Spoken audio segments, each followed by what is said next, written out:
Hi, I'm Astrologer Penny Dix and welcome to my YouTube channel.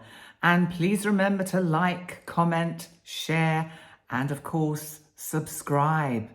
And today I'm going to give you an in-depth look at this month's full moon in the sign of Taurus.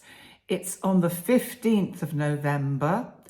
And it is at 24 degrees exactly.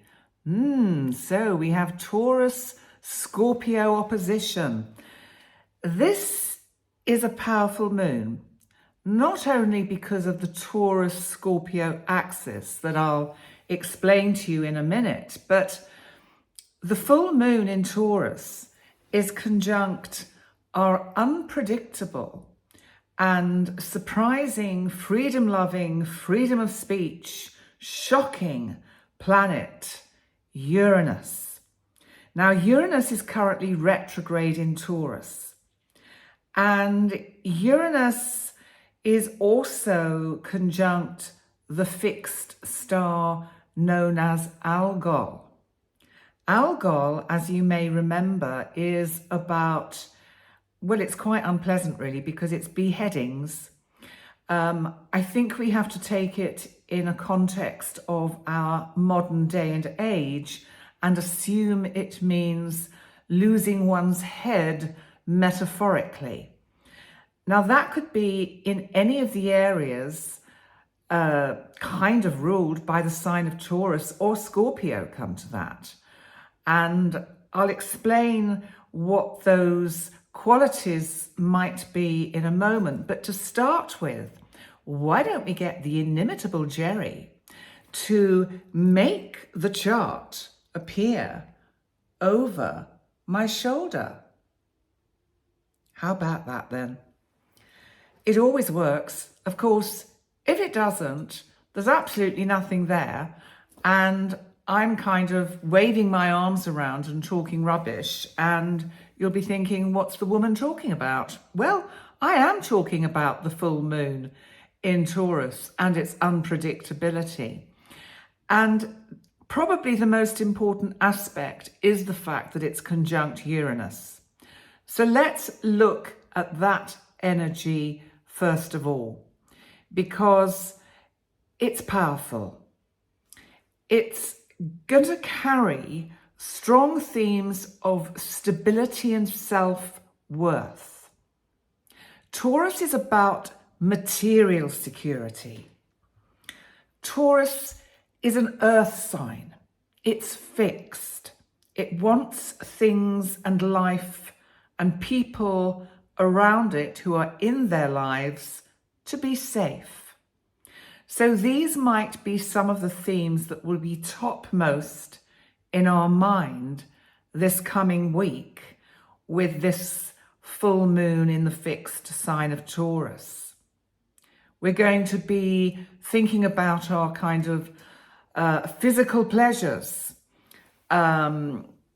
practicalities as well, and also the emotional reflection that may need to come in with the unpredictability of Uranus, because remember, Venus, the planet of love and relationship and self-worth, rules Taurus. Therefore, Venus rules self-worth. Now, Venus in this chart, excuse me, has just, of course, entered Capricorn. Well, Capricorn is not the best place for luxurious Venus who wants to be bathing in beautiful arse's milk. And please don't mishear that. But, you know, in the term that they used to believe in ancient days that bathing in the milk of certain animals made their skin more beautiful. What do we do now? We have body lotions that are called milk body lotions. So, you know, it's carried on through the centuries. So is there, or can there be for you in your life, a focus with this full moon around your emotional stability and relationship or relationships.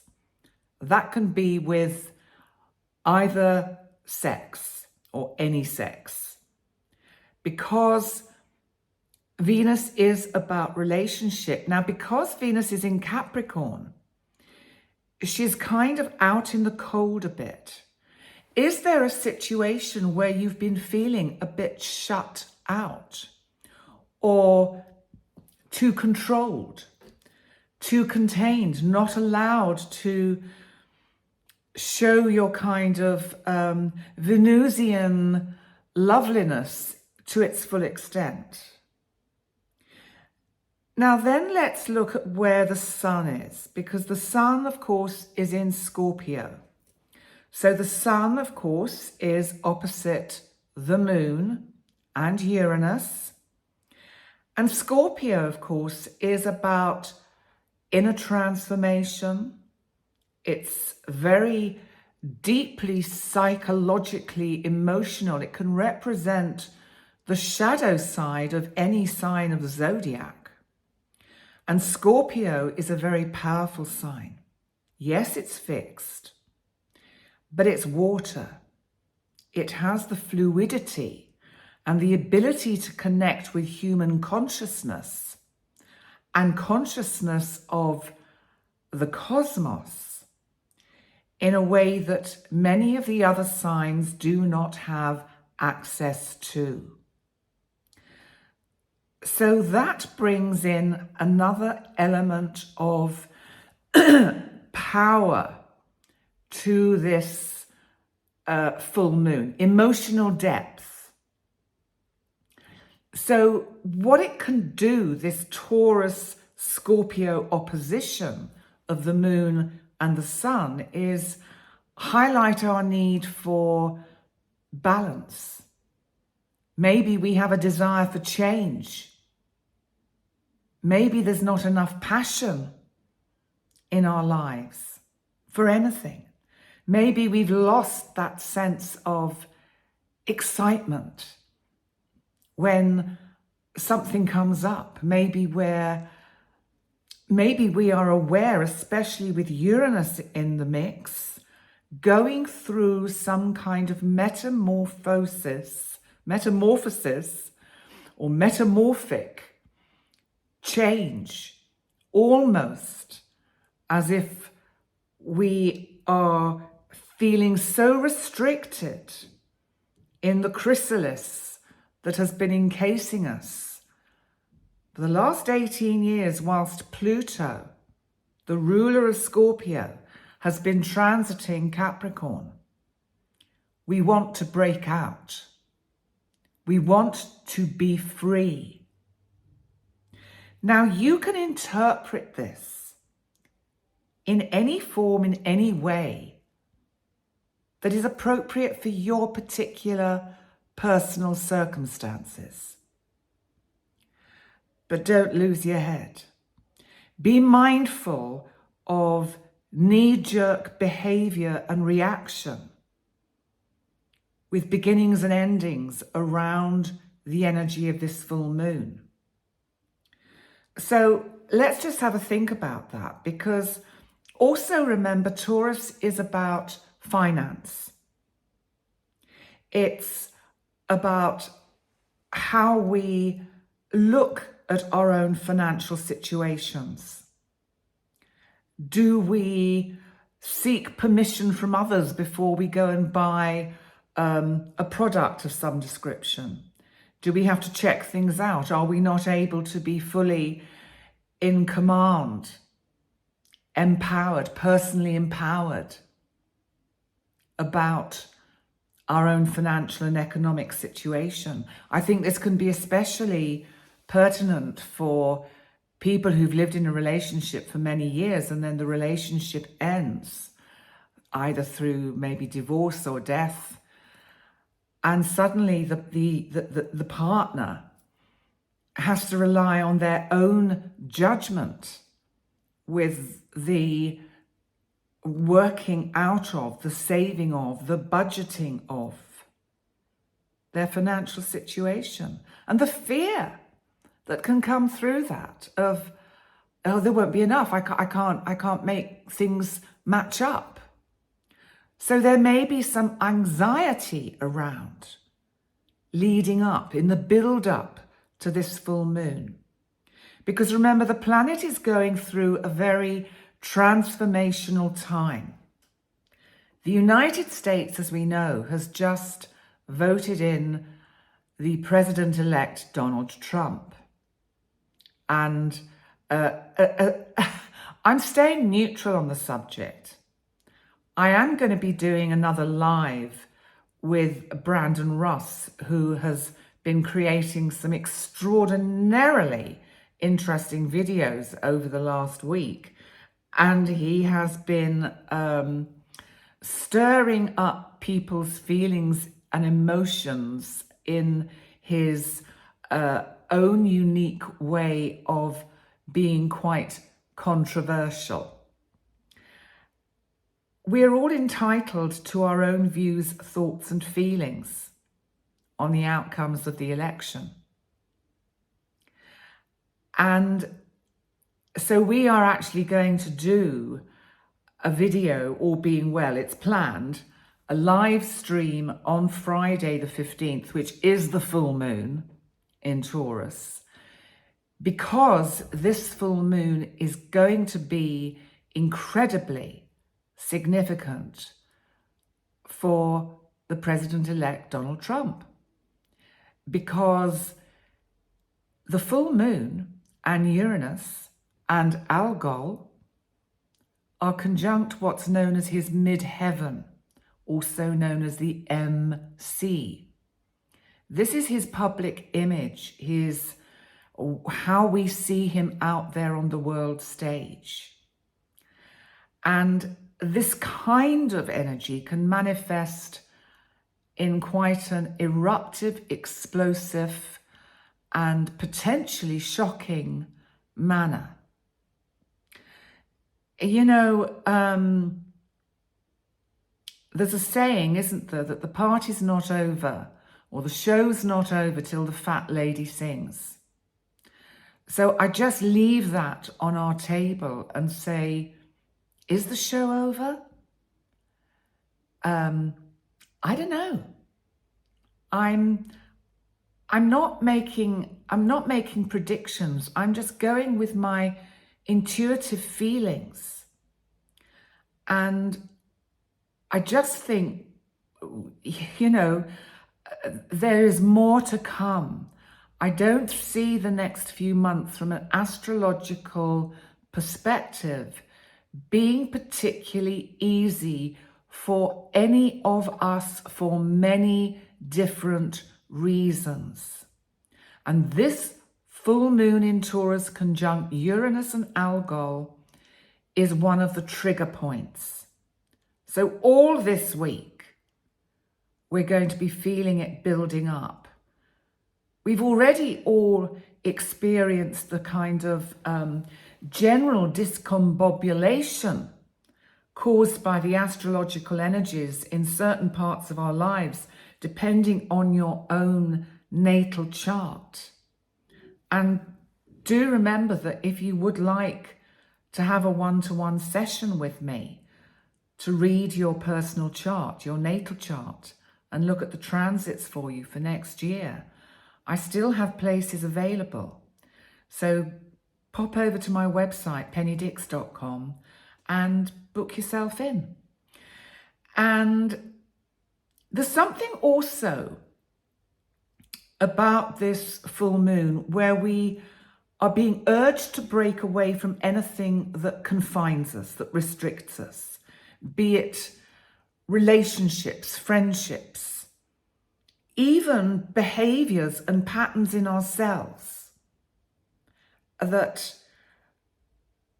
coming back to the idea of us being in a chrysalis, we could see this full moon as the time that chrysalis starts to fracture, and you start to see the wings and the beauty of the inner soul, of the inner self, finally breaking out, breaking free, showing who you all are in full, glorious technicolor.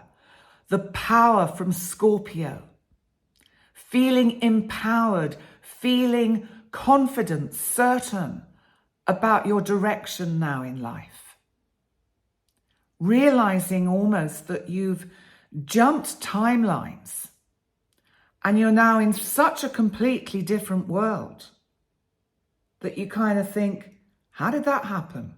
And yet you know the actual passage, the journey through the dark night of the soul, the valley of the shadow of death, was extremely challenging, painful, harmful, hurtful, destructive.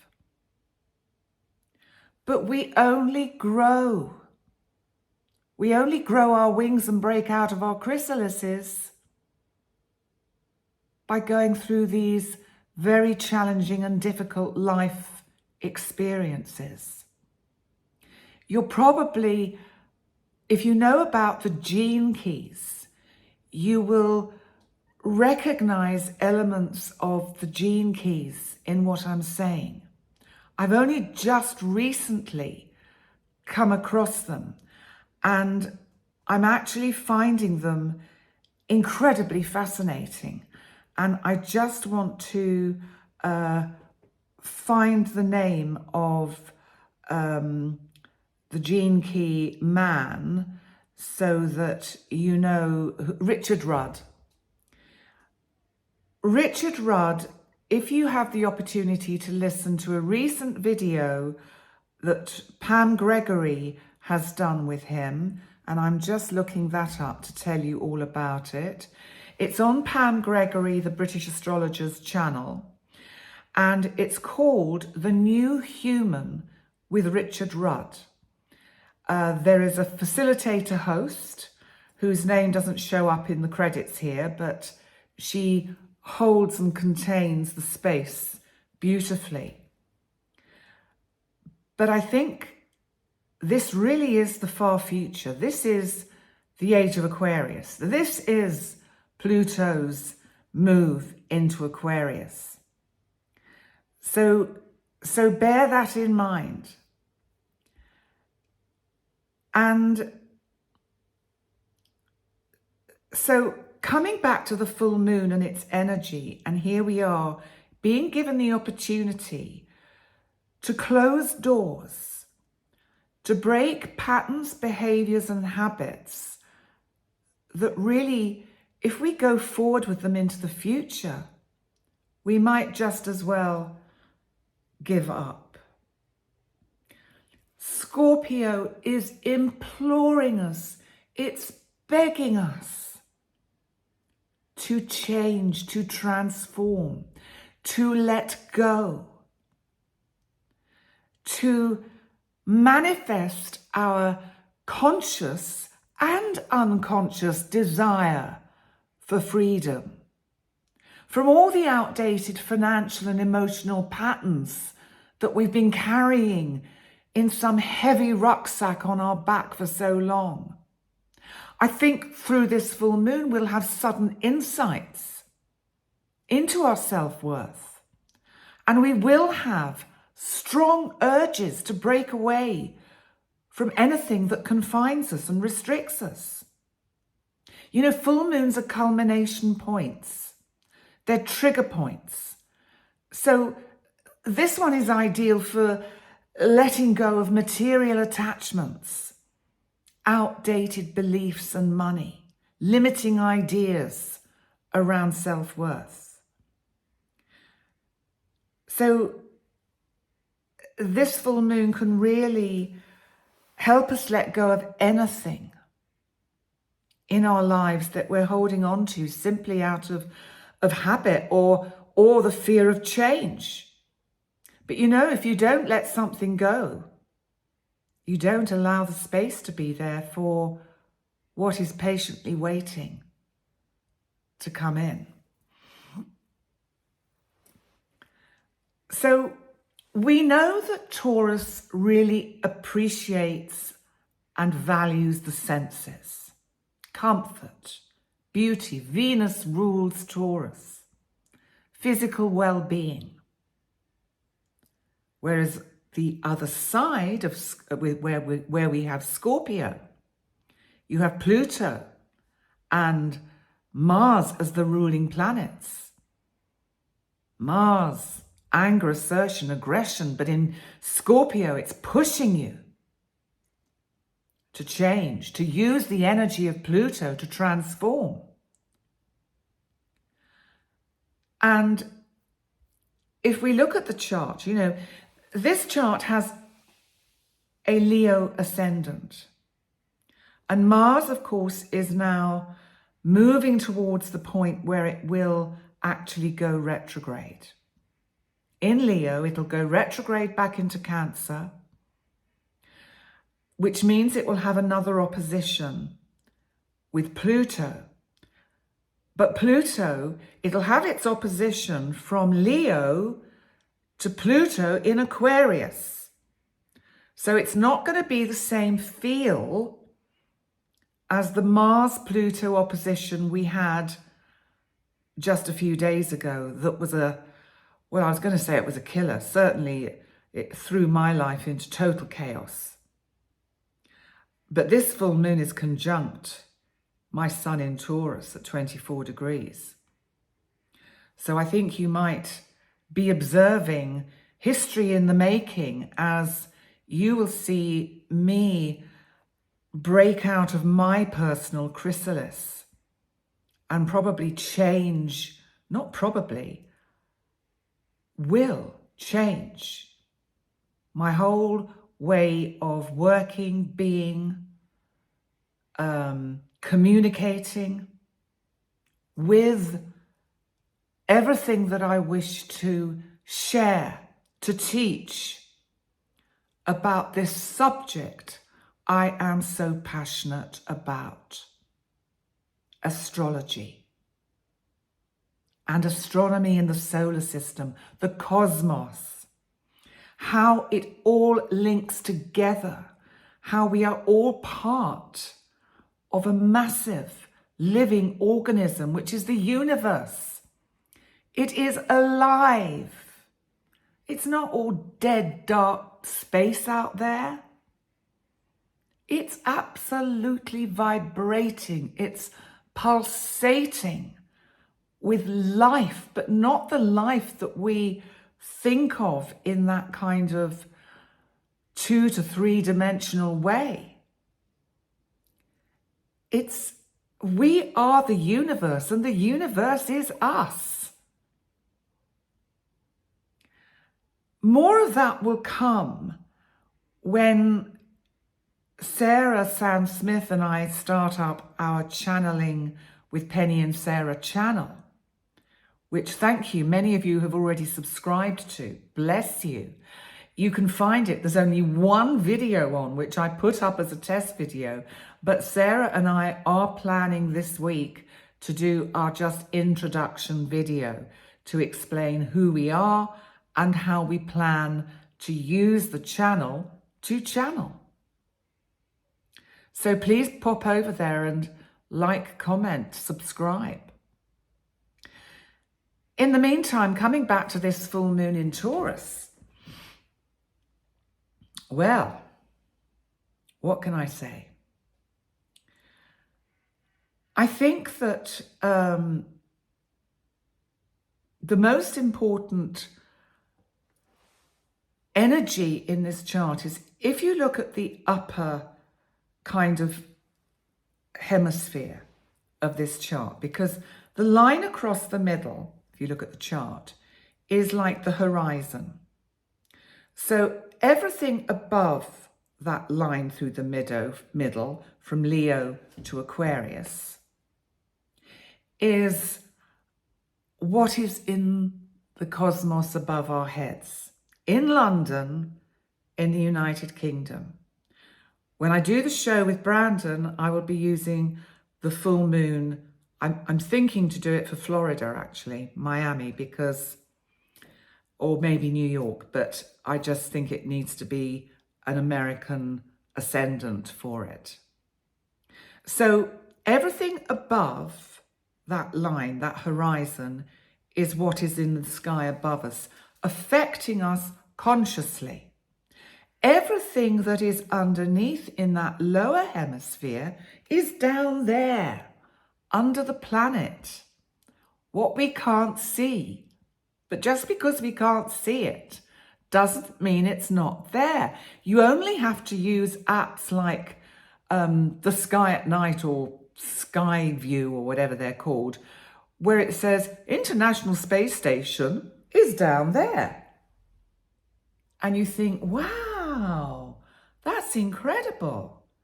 And you suddenly get a sense that we're on this massive globe spinning round and at the same time orbiting the sun, with our moon orbiting us and likewise going round the sun. So why I mention this is I want to point out the number of retrograde planets in the sky above us for this full moon. Jupiter in Gemini, retrograde. Sedna in Gemini, retrograde. Sedna, remember, is the sea goddess of the Inuit people who represents, in very brief terms, the kind of victimization of women, but also the release of the feminine from the patriarchal divine masculine. Jupiter, as you know, is the planet of luck, opportunity, and expansion. They're both in the sign of Gemini, retrograde. Gemini, communication, thinking, ideas. What are you going to be going back over? Is this full moon going to bring up conversations that you thought were completed, that you are going to have to go through again? Uranus in Taurus is retrograde. In the 10th house, conjunct the moon, conjunct Algol in Taurus. I've already talked about that. The next little squiggle moving round is Hygeia. Hygeia represents anything medical and health related. It's retrograde in Aries. It's next door, conjunct to Eris, retrograde. Eris is about the feminine aspect of the divine feminine that is rebellious, that feels locked out, that feels not understood, that feels dismissed, that is saying, whoa, you don't shut me out because I'm coming anyway and you can't stop me. Chiron in Aries, retrograde. Chiron, our it's our space object. It's one of a group of objects called the Centaurs. Chiron, the trauma, the wound that we carry that will not heal. That karmic wound, retrograde. We're going back over old ground. There are stories in our lives that currently need to be completed, to be karmically kind of resolved once and for all. Look at the North Node in Aries in the 9th house. Aries is the midheaven of this chart, talking about being proactive. Take action with the energy of this full moon. Neptune in Pisces is retrograde in the 9th house of higher education, of spirituality, of learning about trusting our intuition, our gut instinct, going with that feeling. And of course, Saturn, our planet of boundaries, containment, rules, and timing, now direct in Pisces. So some of those lessons have already been learnt. And maybe this Taurus full moon is about us finally learning to let go of them. And, often it's like, oh, get over it and move on. Well, sometimes that's hard, but this is a full moon that is saying, for goodness sake, get over it, move on. You're not going backwards. All these planets are retrograde for a reason, because they're making us look over our shoulder at what's been. And they're not consciously making us look within. If we look down below in the lower half of this chart, Pluto, direct, at the anaretic degree of Capricorn, that trigger point of Capricorn saying, bye-bye Capricorn. And if you haven't learnt the lessons I've been trying to teach you over the last 18 years, you better hurry up, because you've only got to the 19th of November to sort that stuff out. Pluto is moving up, is moving into Aquarius. And then Ceres at 22 degrees of Capricorn, direct. Ceres is reaping our harvest, gaining the gifts of the hard work that we've gone through. Venus in Capricorn, finding it a bit cold and chilly down there in the unconscious, finding it a bit difficult to manage the austerity and the fear of lack or loss. And then we have the vertex, which is a major trigger point in Sagittarius, conjunct the galactic center. That's very powerful energy. This full moon is life-changing. Next door we have Athena. I think she brings justice and balance and harmony. She is the divine feminine in her most liberal and purest form. Mercury, our planet of communication in Sagittarius, in its detriment, which means it's not comfortable in the sign that it rules, which is opposite, Gemini. So Mercury, our planet of communication in Sagittarius, is kind of saying, whoa, it's a bit hot in here.